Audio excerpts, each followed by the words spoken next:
Bonsoir à tous et merci d'avoir choisi Canal 3 Bénin pour vous informer. Voici les titres du journal.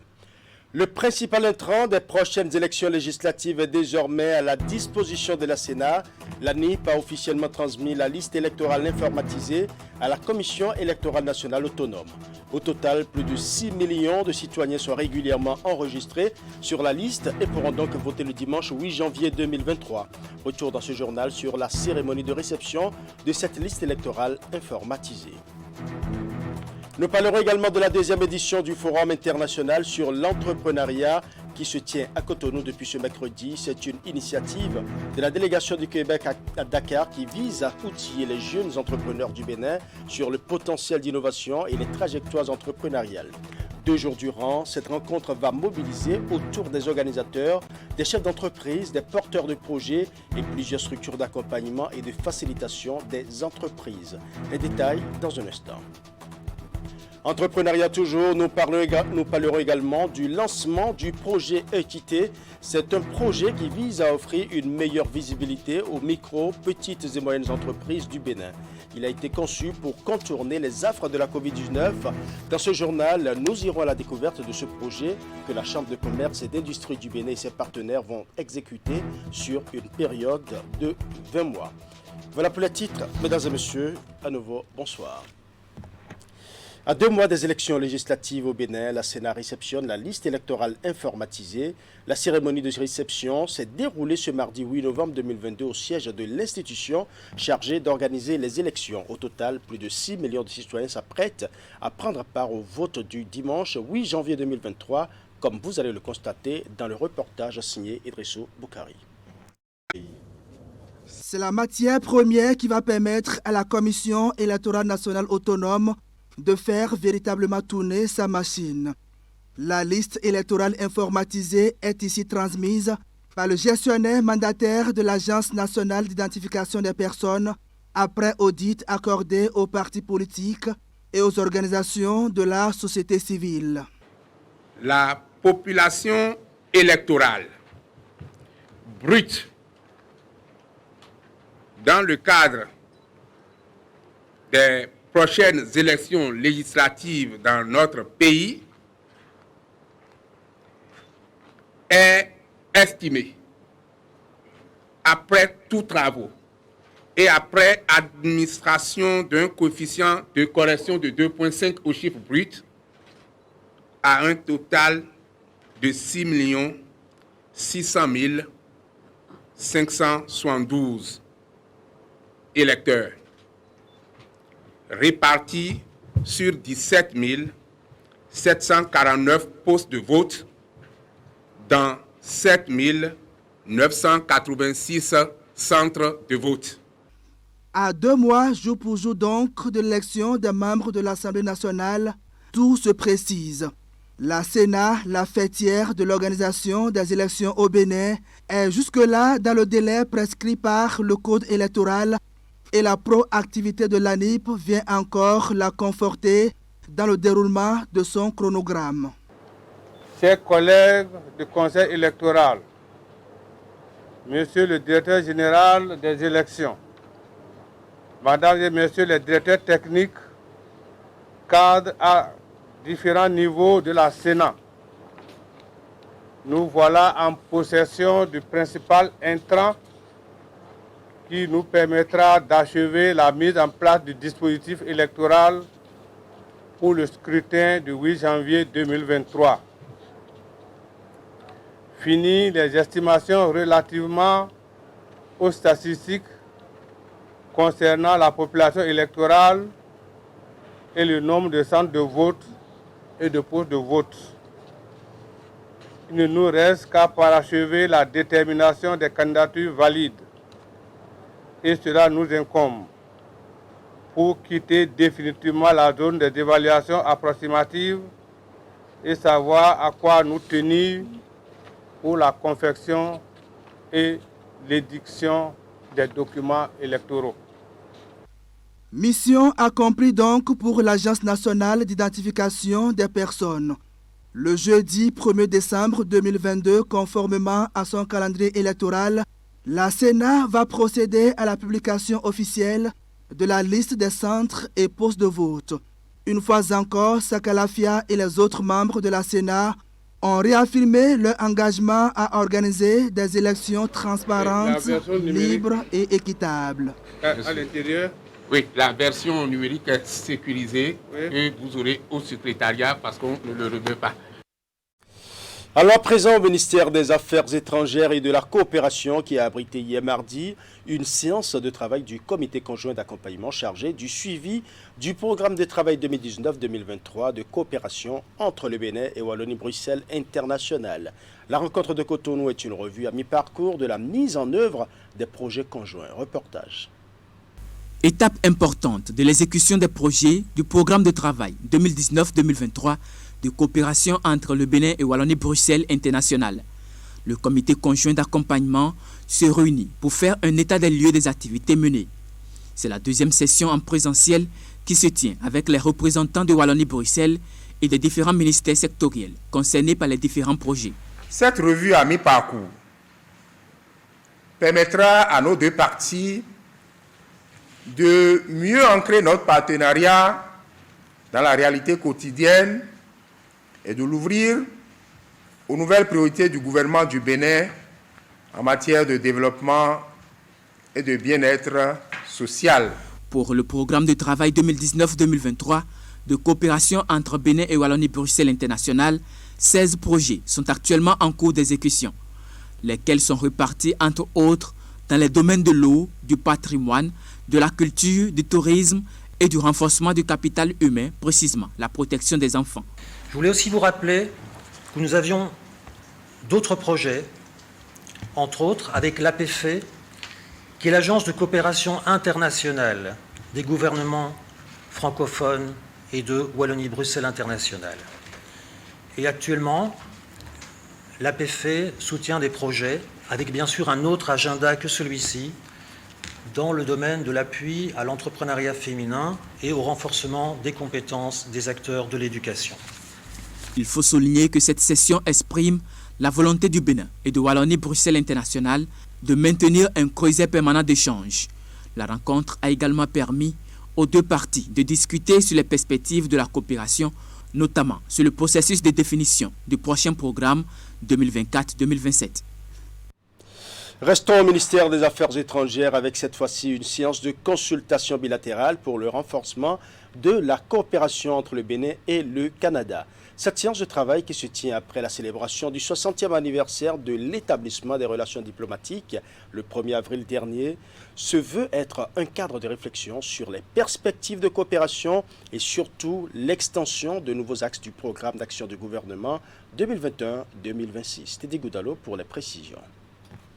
Cette séance de travail entre le Bénin et le Canada vise essentiellement à passer en revue l'ensemble de la coopération au développement. Elle va également permettre une évaluation de la mise en œuvre de quelques projets axés sur la croissance économique. Je voudrais, à cet effet, me réjouir de la signature récente, le 5 juillet 2022, du protocole d'entente entre les deux gouvernements pour la mise en œuvre du projet « Ma formation, mon métier, mon avenir », le projet dénommé 3M. D'un montant de 16 950 508 $ canadiens, ce projet vise à renforcer le pouvoir économique des jeunes vulnérables pour l'amélioration de l'accès à des services de formation professionnelle et d'apprentissage de qualité. Ces consultations permettront aussi aux deux parties de réfléchir aux perspectives de coopération, notamment les possibilités d'extension à de nouveaux axes de programme d'action du gouvernement 2021-2026. Le Bénin et le Canada ont eu l'opportunité de travailler ensemble à la promotion de nos valeurs communes, notamment au sein de l'Organisation internationale de la francophonie et des Nations unies. Nous pouvons également souligner les accomplissements en vue de promouvoir le commerce et une croissance économique inclusive. Par exemple, par la signature d'un accord de promotion et de protection des investissements étrangers et l'accroissement des opportunités d'affaires entre les entreprises béninoises et canadiennes. Les consultations ne pouvaient donc tomber mieux qu'au cours de la présente année qui marque le 60e anniversaire de nos relations bilatérales. Le format adopté nous permettra de traiter en profondeur les deux thématiques prioritaires choisies aujourd'hui, soit la coopération au développement et la paix et la sécurité. Nous aurons ainsi la chance de faire le point sur notre coopération au développement dans le but de renforcer notre action dans les secteurs clés, en discutant de l'aliment de nos priorités et tout en échangeant sur le succès accompli ainsi que sur nos leçons apprises.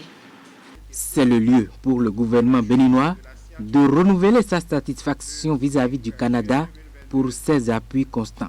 Le Bénin, à travers cette cérémonie, rassure la délégation canadienne de sa disponibilité à œuvrer en vue de la consolidation des liens d'amitié et de coopération dans les domaines d'intérêt. Et puisque nous parlons du Canada, allons au Palais des Congrès de Cotonou qui abrite depuis ce mercredi la 2e édition du Forum international sur l'entrepreneuriat. Cette initiative de la délégation Québec à Dakar vise à outiller les jeunes entrepreneurs du Bénin sur le potentiel d'innovation et les trajectoires entrepreneuriales. Cette rencontre de 2 jours mobilise à Cotonou des chefs d'entreprise, des porteurs de projets et plusieurs structures d'accompagnement et de facilitation des entreprises. Ingrid Day pour les détails. Le Forum international sur l'entrepreneuriat dépose ses valises au Bénin. Organisé par la délégation du Québec à Dakar, l'initiative vise à trouver une réponse aux milliers de femmes et jeunes qui ne cessent de frapper à la porte de l'entrepreneuriat. La 2e édition du Forum, qui se déroule du 9 au 10 novembre 2022 à Cotonou, se veut un espace de partage d'expériences et de renforcement des jeunes en entrepreneuriat. L'entrepreneuriat n'est pas la seule solution, mais l'entrepreneuriat est une des solutions pour aider la jeunesse africaine à se prendre en main, la jeunesse africaine à créer des emplois qui vont rester longtemps, et à créer des entreprises aussi, des entreprises qui vont être pérennes dans le temps. Donc pour nous, c'est important de venir partager l'expertise québécoise que nous avons avec l'écosystème entrepreneurial béninois.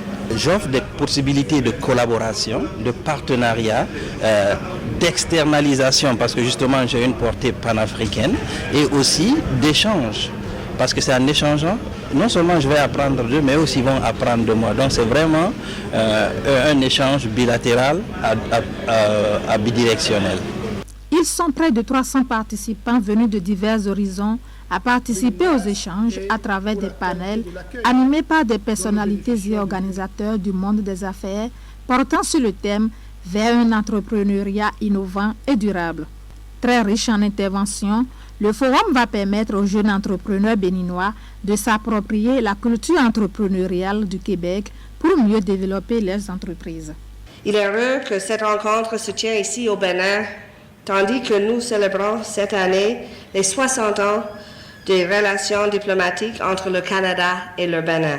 L'ouverture du Bénin sur le monde, son ambition de faire de l'entrepreneuriat économique le fer de lance de son développement durable sont des signaux qui ont milité en faveur du choix de Cotonou pour arbitrer ce forum international. La première journée du Forum international sur l'entrepreneuriat sera clôturée par un jeu concours organisé afin de mettre en lumière l'innovation béninoise. Sur plus de 250 projets soumis, 20 jeunes entrepreneurs béninois ont été sélectionnés pour présenter leurs projets.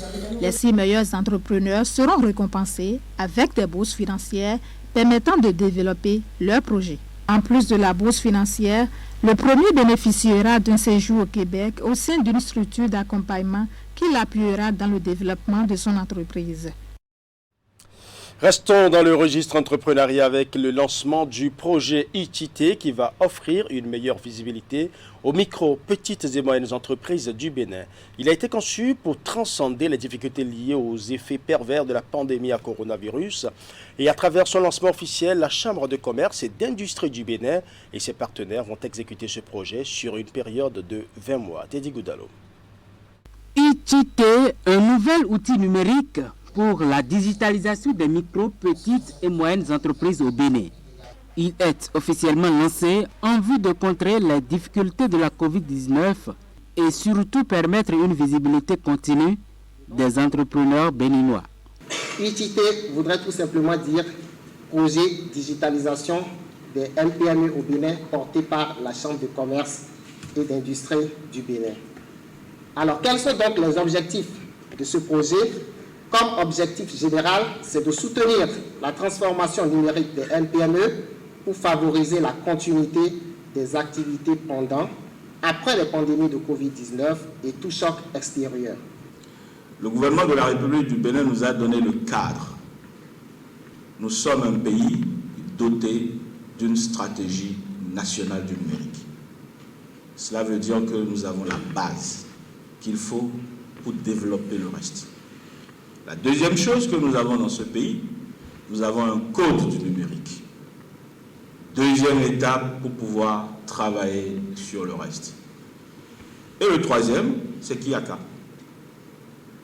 Il n'y a qu'à faire. Le gouvernement ne peut pas faire plus. Le projet ITT est mis en œuvre par la Chambre de commerce et d'industrie du Bénin, Expertise France et l'Agence française de développement. Il prend en compte 7 grandes villes du Bénin, à savoir Cotonou, Abomey-Calavi, Porto Novo, Lokossa, Abomey, Parakou et Natitengu. Le projet ITT se place pour le groupe de l'AFD au sein d'un projet plus large qui s'appelle le projet Direct, qui a été formulé, comme cela a été dit, au moment de la crise de la Covid. Mais je crois que l'option qui a été prise dans le cadre de ce projet de soutenir la digitalisation des PME n'a pas été rendue moins pertinente par la régression de la crise sanitaire, mais bien plus encore par l'ensemble des crises que nous vivons suite à la Covid.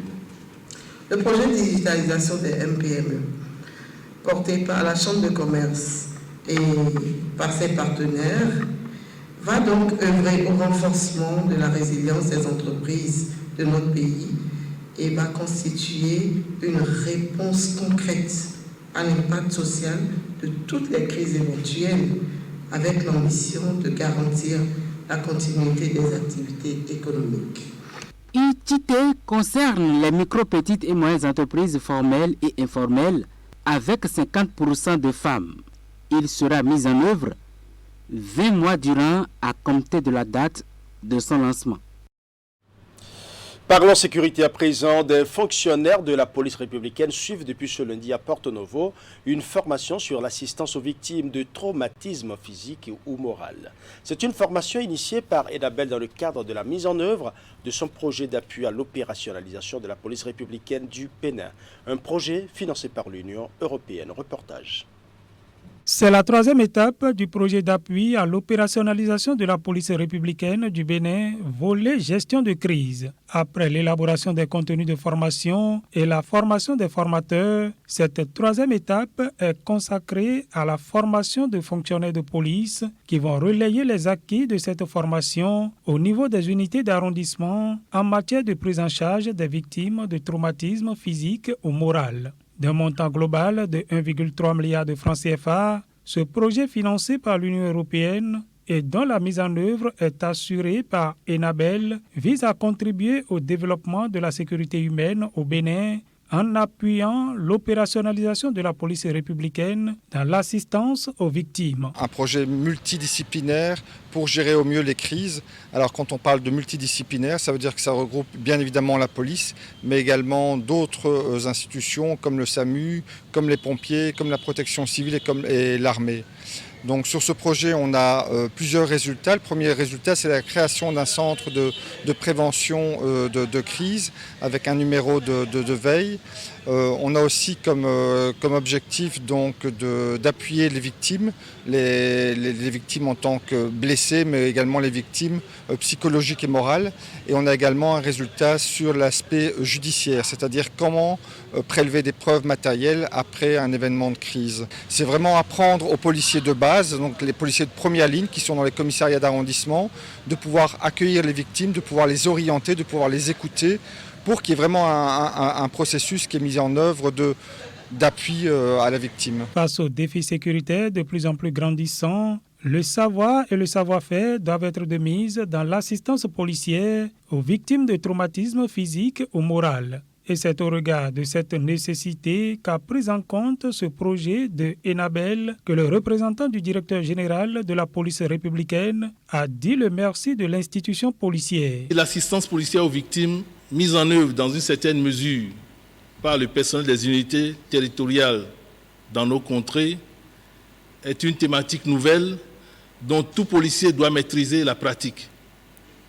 Elle consiste en la prise en charge psychologique de toute personne ayant subi un dommage matériel, physique et ou moral. C'est l'occasion pour moi de réitérer à Enabel, au nom du directeur général de la police républicaine, mes remerciements pour ses efforts constants aux côtés de notre institution policière.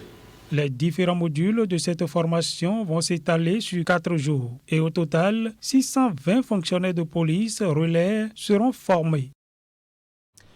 Et pendant ce temps, la direction de la protection juridique et judiciaire du ministère de la Justice et de la législation appuie les élèves en éducation sexuelle. Le directeur et une professionnelle de santé adaptée à l'enfance font une tournée de sensibilisation dans les collèges d'enseignement général. La tournée va parcourir 6 différentes communes. William Cliquant pour les détails. Tournée dans 6 départements du Bénin. À raison d'une commune par département, les établissements secondaires vont accueillir la délégation de la direction de la protection juridique et judiciaire de l'enfance. La randonnée commence par le lycée des jeunes filles de Ouida et le collège d'enseignement général 1 de Commun. À chaque étape, le message est le même. La loi protège la fille, mais ce n'est pas une raison pour elle de piéger les jeunes garçons et les enseignants.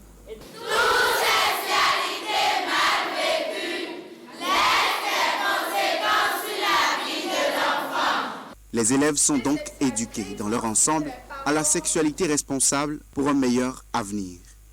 Quand on sait que de 2016 à 2021, il y a eu suffisamment de cas de grossesse scolaire dans nos établissements, on s'est dit que la meilleure manière de sensibiliser nos enfants, de les aider à se réaliser et à pouvoir se construire dans le temps, c'est de leur parler des conséquences d'une sexualité mal vécue, de pouvoir les exhorter à rester plus longtemps à l'école en leur parlant des lois, bien entendu. Ce sur quoi nous avons insisté, c'est qu'une sexualité précoce n'est pas sans conséquence sur la santé de l'enfant, que ce soit sur la santé physique que sur la santé psychique.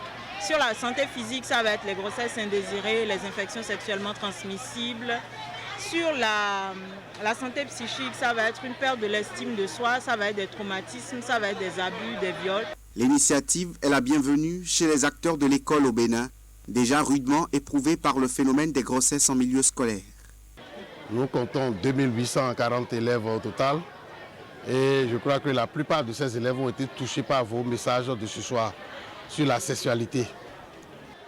C'est des enfants déjà qui, avec leur masse là, s'intéressent déjà à la chose et votre passage pouvait un temps soit peu les amener à se reposer des questions, à se remettre en cause pour savoir s'ils sont sur vraiment le bon chemin. Nous avons chaque année au minimum 7 à 12 cas de grossesse. Quand ça ne se passe pas entre élèves eux-mêmes, c'est avec peut-être le soudeur, l'apprenti électricien, le fondeur. J'ai compris qu'on doit se méfier des rapports sexuels, surtout en tant qu'élève. Le fait de pratiquer ou bien de faire les rapports sexuels, ça engendre des conséquences. Et l'on a vu que de ne pas laisser son corps, si on est une jeune fille, de ne pas laisser son corps aux garçons et pour faire tout ce que les garçons veulent. Les autres points d'étape sont Semepoji, Boikon, Parakou et Natitengu. Parlons à présent de la compagnie Corsair qui a effectué son vol inaugural de Cotonou ce mardi 8 novembre 2022 à 23h55 pour la destination Paris-Orly. L'avion a atterri à l'aéroport international Cardinal Bernardin Ganti quelques heures plus tôt.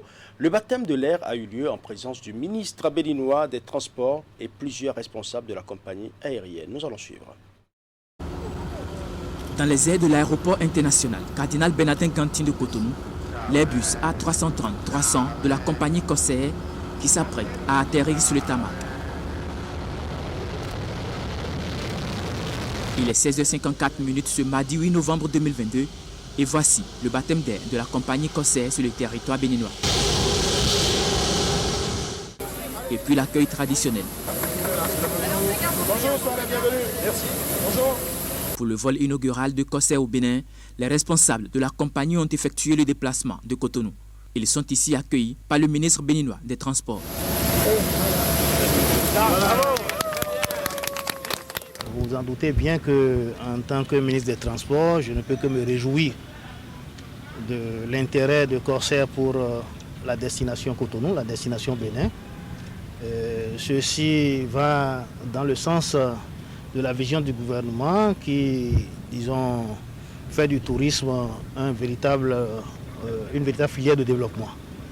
Donc ceci va accroître la desserte du Bénin et démocratiser destination Cotonou. Je voulais simplement me réjouir, tout comme Monsieur le ministre, du fait qu'il y ait dorénavant au Bénin un nouvel opérateur économique qui, plus est, intervient dans un secteur qui est important dans le cadre des relations entre nos deux pays.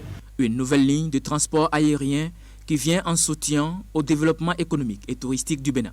Corsair se donne pour mission d'améliorer la connectivité en facilitant l'accès au transport aérien à un plus grand nombre de personnes avec ses tarifs compétitifs. Donc vous savez que là nous avons fait un tarif spécial pour ce vol inaugural à 280 000 francs CFA et puis après les tarifs seront à 299 000 francs CFA seulement, 3 vols par semaine.